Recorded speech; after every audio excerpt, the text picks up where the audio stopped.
What more can you tell us about this fantastic story? Marc Guiu with the game-winning goal off the bench in his debut. What are they saying, and what's been the reaction there in Barcelona? Yeah, I can promise you that he's much more excited than Andreas Christensen. He was at the very end of the game. Later we can listen to him himself shouting, and especially the young players. They were so excited. Fermín, Gavi, all the youngsters cheering with him.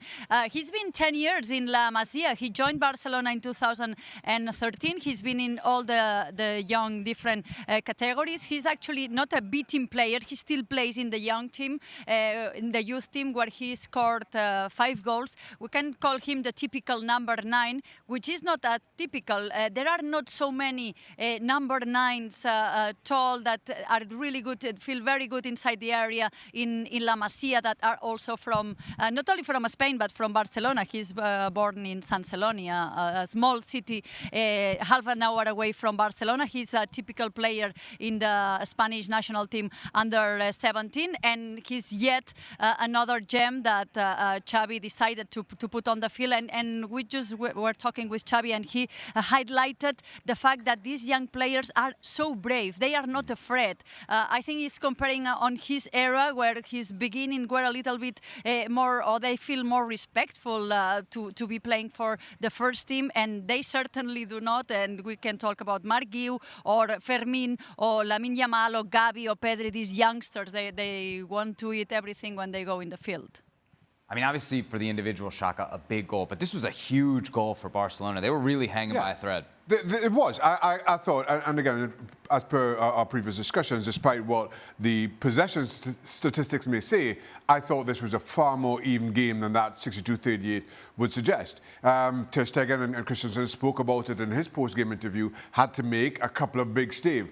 Unai Simon had to make a couple more, but I still feel that this was fairly even. And kind of given some of the injury problems, given the form that Real Madrid are in, given the fact that El Clasico is next week, I'm not sure that Barcelona could have afforded to drop 2 or 3 points in this one. And yes, it's a long way to the end of the season, but we're all talking about mentality and momentum.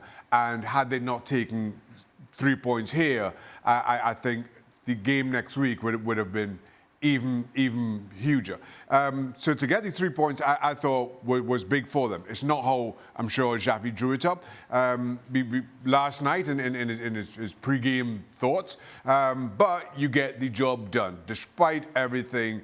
And that, for me, when you're able to kind of patch together a team as you have and get a result, it speaks to, I think, how strong that dressing room is, how committed they are to each other. You say you get the job done despite everything. I mean, the injury list for Barcelona in this game: Lewandowski, De Jong, Pedri, Koundé, Sergi Roberto, Rafinha.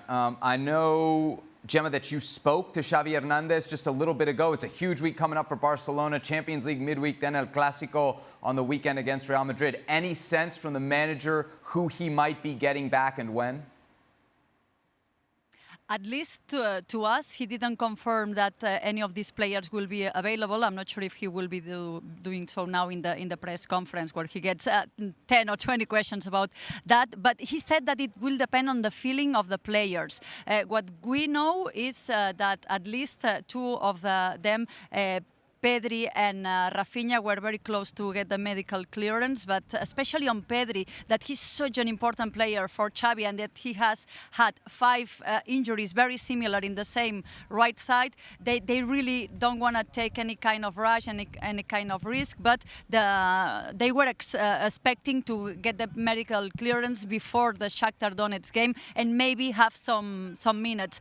About Lewandowski, he might be able to get the medical clearance just before El Clasico, but maybe we don't know his feelings, but maybe it wouldn't be a good idea to be put straight again on the starting 11. So these are the concerns for Xavi Hernandez at this point, because as we've seen earlier today here, he doesn't have that many resources, especially on the bench, to try to shake a game as this one, that it was so stuck in the first half. He managed to do so with that Epica from Marc Guiu, but it looks difficult. So we have to see tomorrow in the next training. They will be taking some medical tests, and on Tuesday we might be having some more news about that. Thank you very much. There she is, Gemma Soler, live from the Olympic Stadium at Montjuic, where Barcelona picked up a big 3 points with a 1-0 victory over Athletic Club in La Liga play. Up next for Barcelona in La Liga, not a big game at all. October 28th, that's next Saturday, 10:15 a.m. Eastern Time. But coverage begins at 9 a.m. Eastern Time